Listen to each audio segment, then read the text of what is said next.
He's old school. We need people who think in spreadsheets, not in screwdrivers.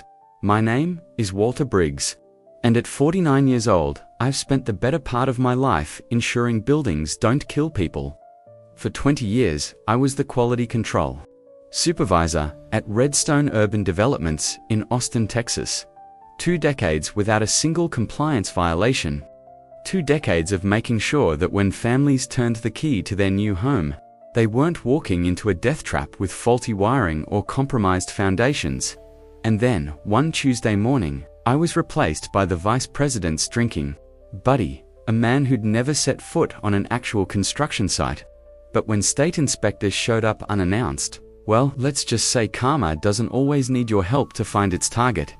I started at Redstone as a junior compliance officer back when the company was half its current size. My background was in electrical engineering with a specialization in building systems. Nothing glamorous about it. I wasn't designing skyscrapers or planning urban developments. My job was making sure that what the architects dreamed up actually meant code when translated into wood, concrete, and wiring. Over the years, I developed a reputation for being methodical. Some called me overly cautious. The project managers would roll their eyes when they saw me approaching with my clipboard, but the senior executives appreciated that. In 20 years, we never once failed an inspection or had to deal with post-construction lawsuits. In the building industry, boring is good. Excitement usually means something's on fire or collapsing. My wife, Janet, is a civil engineering professor at the local community college. We met at a construction safety conference, if you can believe it. Our idea of a fun date night is critiquing the structural integrity of buildings in movies right before they explode or collapse. That support beam would never give way like that, she'll say, and I'll counter with, that electrical panel would have tripped the circuit long before it caught fire. Our son Ben is studying construction management and thinks we're both embarrassingly nerdy. He's probably right. At Redstone, I was responsible for everything from ensuring proper electrical installations to verifying structural integrity. Every nail, every wire, every foundation pour had to meet not just minimum code requirements, but Redstone standards, which I'd helped develop to exceed those minimums. It's not exciting work, but when you understand that cutting corners means risking lives, you develop a certain pride in being thorough. The problems began when Darren Kingsley transferred to our division from the Chicago office. As the new vice president of operations, he arrived with big ideas about streamlining processes and optimizing resource allocation. Corporate speak for cutting corners and saving money. During our first meeting, Darren looked at my department's budget and frowned. "This seems excessive for quality control," he said, tapping his pen against the spreadsheet. "It's comprehensive," I corrected. "We maintain records on every aspect of construction from foundation to finishing, but surely some of this could be automated, digitized. We're spending too many mano on inspections." I tried to explain that while digital tools were helpful, they couldn't replace physical inspections. You needed experienced eyes to spot the subtle signs of problems, the slight discoloration that might indicate water damage, the barely perceptible tilt of a support column. But Darren wasn't interested in experience. He was interested in numbers that would impress his superiors, too. Months after Darren's arrival, he called me into his office. There was a younger man seated across from his desk, early 30s, expensive suit, with the overly confident smile of someone who's never had to admit a mistake. "Walter, this is Riley Trent," Darren said. "Riley and I work together in Chicago. He's going to be heading up our new compliance optimization initiative." I didn't like the sound of that. I wasn't aware we were starting such an initiative. "It's part of the company-wide efficiency drive," Darren explained smoothly. "Riley has an MBA with a focus on business process optimization." Riley extended his hand. "Looking forward to working with you. Walter, I've heard you're the old guard around here." Old guard, as if experience was a liability rather than an asset. Over the next few weeks, Riley shadowed me, asking questions about our processes and taking notes on his tablet. He used terms like lean compliance methodology and streamlined verification protocols. Buzzwords that sounded impressive, but meant nothing in practical terms. Then came the reorganization announcement. My position was being eliminated as part of the modernization initiative. Instead, a new role was created, Director of Compliance Strategy. And guess who was appointed to this position? Riley Trent. With his MBA and zero experience in actual building inspection, I was offered a lateral move to a nebulous advisory position with no real authority or team. It was a demotion wrapped in corporate doublespeak. When I asked Darren directly why I was being sidelined, his response confirmed my suspicions. "Walter, you're excellent at what you do, but your approach is traditional." Riley brings a fresh perspective. He thinks in spreadsheets and efficiency metrics, not in screwdrivers and inspection checklists. I declined the new position and negotiated a severance package instead.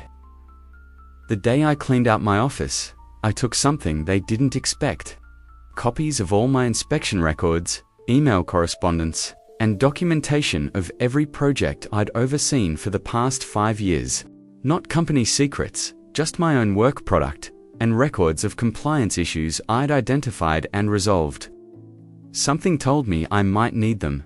That night, I told Janet everything. "This won't end well," I said, as we sat on our back porch. "Riley doesn't know the first thing about actual compliance work." She squeezed my hand. "Then make sure you're not connected to whatever happens next." Within weeks of my departure, I started hearing troubling rumors from former colleagues who remained. At Redstone, Riley had implemented his streamlined verification system, which essentially meant fewer inspections and more reliance on contractor self-reporting. He'd also brought in new subcontractors who offered suspiciously low bids. One evening, I received a call from Carlos, one of the site supervisors I'd worked with for years. "Walter, something's not right with the Magnolia Ridge project. The electrical contractor they've brought in Tricore Wiring. I've never heard of them, and they're doing some questionable work. Have you raised concerns?" I asked. "Tried to." Riley said I should focus on keeping to schedule and leave compliance to his team. "But here's the thing that really bothers me. I saw some paperwork with your signature on it, approving their work." My blood ran cold. "Carlos, I've been gone for over a month. I never approved any work by a company called Tricore. That's what I thought. Asterisk, someone's using your name to sign off on inspections." The next day, I asked Janet to use her university access to research Tricore Wiring. What she found confirmed my worst fears. The company had previously operated under a different name and had its license revoked after multiple serious violations. They'd rebranded and somehow obtained new permits, despite being run by the same people. More disturbing was discovering that Riley had been signing off on inspection documents using my name. Documents dated after my departure from the company. It was fraud, plain and simple. I faced a choice: walk away and let whatever was going to happen happen, or take action.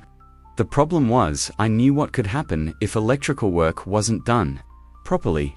I'd seen the aftermath of fires caused by faulty wiring.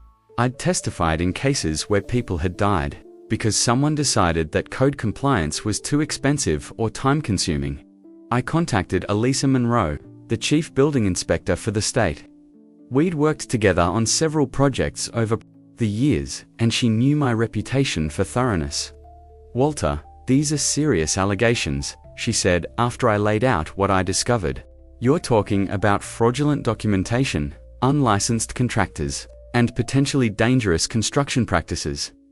"I have evidence," I said, sliding a folder across her desk. It contained copies of the falsified inspection documents bearing my forged signature, research on Tricore's history, and emails from concerned site workers. Elisa reviewed the materials carefully. "This warrants investigation, but I need to be clear. If you're doing this out of spite because you lost your job, this isn't about me," I interrupted. "It's about families who will move into homes with potentially dangerous electrical systems. It's about fire hazards and safety violations that could kill people." She studied my face for a long moment, then nodded. "We'll conduct an unannounced inspection at the Magnolia Ridge site. I'll keep Your name out of it? We'll say it's a routine check. 2 days later, a team of state inspectors descended on the Magnolia Ridge development. I wasn't there, but Carlos called me immediately afterward. "Walter, it was a bloodbath," he said, his voice a mixture of shock and vindication. 3 houses under construction. The wiring was a disaster. Wrong gauge wires, improper grounding, junction boxes installed against code. And when they asked for the certified electrician who'd done the work, no one could produce valid credentials. "What? About Riley?" I asked. Completely lost it.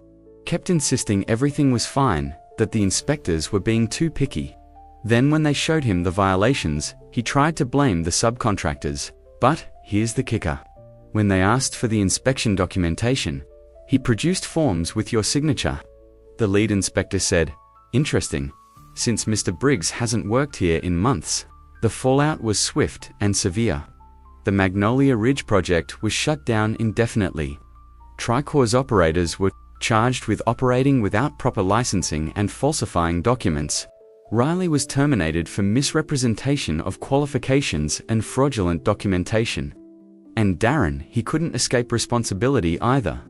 Emails revealed he'd pushed for the efficiency measures that led to the compliance shortcuts, all to improve the division's profit margins and enhance his own performance bonuses.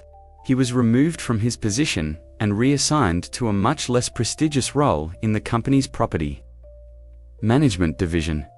3 weeks after the inspection, I received a call from Redstone's CEO, someone I'd only met a handful of times over my 20-year career. "Walter, we'd like you to come back," he said without preamble. "Not to your old position, but as Regional Director of Quality Assurance. You'd oversee compliance for all projects in Texas, with full authority to approve or halt work as needed. You'd report directly to me, not to any VP. I considered the offer, and my salary, 50% increase from your previous compensation. Plus, performance bonuses tied to successful inspections, not to project completion timelines. It was tempting. But I had concerns. What assurance do I have that what happened with Darren won't happen again? That someone won't decide my methods are too thorough or too expensive? Because this fiasco has cost us nearly $500,000 in repairs, delays, and legal fees. The board has approved a new compliance policy that explicitly prohibits overriding safety protocols for budgetary reasons. And frankly, Walter, we need someone with your reputation to restore confidence in our projects. I accepted the position with one additional condition. I would have regular communication with state inspectors, including Eliza Monroe. To ensure transparent compliance reporting, the 3 houses that had been red tagged had their electrical systems completely torn out and rebuilt to code. I personally supervised the work and signed the final inspection documents with my actual signature this time. Riley Trent found work selling insurance from what I heard. Darren remained with the company, but was never again given authority over construction or compliance matters. He avoided eye contact on the rare occasions we passed in the hallway. 6 months after returning to Redstone, I brought Ben to the completed Magnolia Ridge development for a tour. As we walked through one of the homes that had been red tagged and then properly rebuilt, I showed him the electrical panel, now correctly installed, properly grounded, and up to code in every way. "This is why details matter," I told him. "This is why you never cut corners, even when someone's telling you it's too expensive or time-consuming to do things right." Ben looked at me with newfound respect. "So basically, you're the guy who makes sure houses don't kill people," I laughed. "That's one way to put it." As we drove home, Ben asked, "Aren't you angry about what happened? About being pushed out and having to fight your way back in?" I considered the question carefully. I was angry at first, but in the end, it wasn't about me or Riley or even Darren. It was about doing the right thing, about making sure that when a family turns on a light switch, they don't have to worry about what might happen. Ben nodded thoughtfully. "You know, Dad, you're living proof of what my professor said last week. Never underestimate someone who does things right the first time." Janet was waiting for us when we got home. "How was the tour?" she asked. Educational, Ben replied. Dad showed me how revenge is best served with proper documentation and state inspectors. We all laughed, but there was truth in his jest. Revenge doesn't always look like shouting or lawsuits. Sometimes it's quiet, methodical, documented, and signed in ink the right way. In the years since the Magnolia Ridge incident, Redstone has become a model for compliance in the industry. We've implemented new training programs for site supervisors and established a confidential reporting system for workers to flag potential violations without fear of retaliation. Our construction costs have increased slightly, but our reputation has soared. Turns out being known for never cutting corners on safety is good for business. As for me, I still carry my clipboard when I visit construction sites. The younger inspectors tease me about not using a tablet, but they also listen carefully when I point out potential issues. Experience can't be replaced by an app, no matter how sophisticated. Sometimes I think about what might have happened if I'd simply walked away. If I hadn't reported the violations or provided evidence, how many homes would have been built with faulty wiring? How many families might have been at risk? It's impossible to quantify disasters that never happen. But that doesn't make preventing them any less important. Last week, I received an industry safety award at a ceremony attended by building officials from across the state. As I accepted the plaque, I spotted Alyssa Monroe in the audience. She gave me a subtle nod, acknowledgement of our shared commitment to doing things right, even when it's not convenient or cheap. In my acceptance speech, I said something that I hope Ben and the new generation of builders take to heart. Quality isn't expensive, it's priceless. Because the true cost of cutting corners isn't measured in dollars and cents, but in lives and safety. The applause was gratifying, but not as satisfying as knowing that somewhere in Austin, families are going about their lives in homes that won't harm them, protected by electrical systems that meet every safety standard. They'll never know my name or what happened at Redstone. They'll never realize how close they came to living with hidden dangers behind their walls, and that's fine by me. In my line of work, anonymity is often the reward for a job well done. The best outcomes are the disasters that never happen. As Janet and I drove home from the ceremony, she squeezed my hand. 20 years of doing things right, and it took almost losing everything to get recognized for it. The recognition doesn't matter, I replied. Knowing that people are safe in their homes, that's what counts. She smiled. Still, it doesn't hurt to see the people who undervalued you realize their mistake. I couldn't argue with that. There's a certain satisfaction in vindication and proving that experience and integrity aren't outdated concepts. That sometimes the old guard exists for a reason, because they've seen what happens when things go wrong and are determined to prevent it from happening again. Riley and Darren learned that lesson the hard way.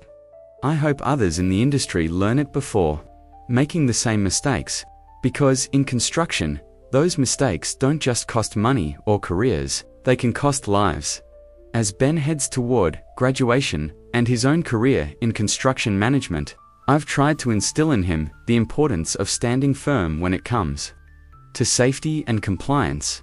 You'll face pressure, I've told him, from bosses who want things done faster, from contractors who want to use cheaper materials, from colleagues who think you're being too cautious. Stand your ground anyway. He seems to have taken it to heart. His senior project focuses on integrating compliance checks throughout the construction process rather than treating them as separate inspections. It's a good approach, one that might have prevented the situation at Redstone if it had been implemented earlier. Sometimes I wonder what Riley is doing now. Is he selling insurance policies with the same bravado he brought to compliance work? Is he still using impressive-sounding terms to mask his lack of actual knowledge? Part of me hopes he learned something from the experience that he realized expertise can't be faked, and shortcuts eventually lead to dead ends. As for Darren, I see him occasionally in the Redstone headquarters. He nods politely, but keeps his distance. I heard through the grapevine that he tried to spin the Magnolia Ridge disaster as a learning opportunity in his annual review, claiming it led to enhanced operational protocols.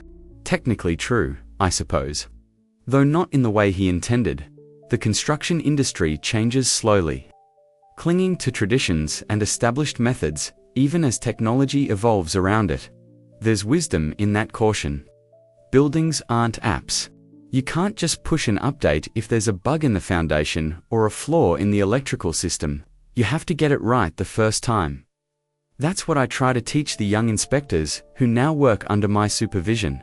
Look carefully, trust your instincts when something seems off. Don't sign your name to anything you haven't personally verified. Your signature isn't just ink on paper. It's your professional reputation, and more importantly, your promise that you've done everything possible to ensure safety. Last month, one of those young inspectors stopped a project when she noticed the foundation concrete didn't look right. Tests confirmed it had been improperly mixed, potentially compromising the entire structure. The project manager was furious about the delay, but the company president backed her decision completely. "How we do things now," he told the project manager. "We call it the Briggs Standard." I smiled, feeling that peculiar mix of pride and humility that comes with seeing your values reflected in your child. Maybe that's the most important construction project of all. Building a legacy that extends beyond your own career, ensuring that the standards you've upheld will continue after you're gone. As we finished the inspection and headed back to the car, Ben asked, "Do you ever wonder what would have happened if they hadn't pushed you out? If Riley had never come along?"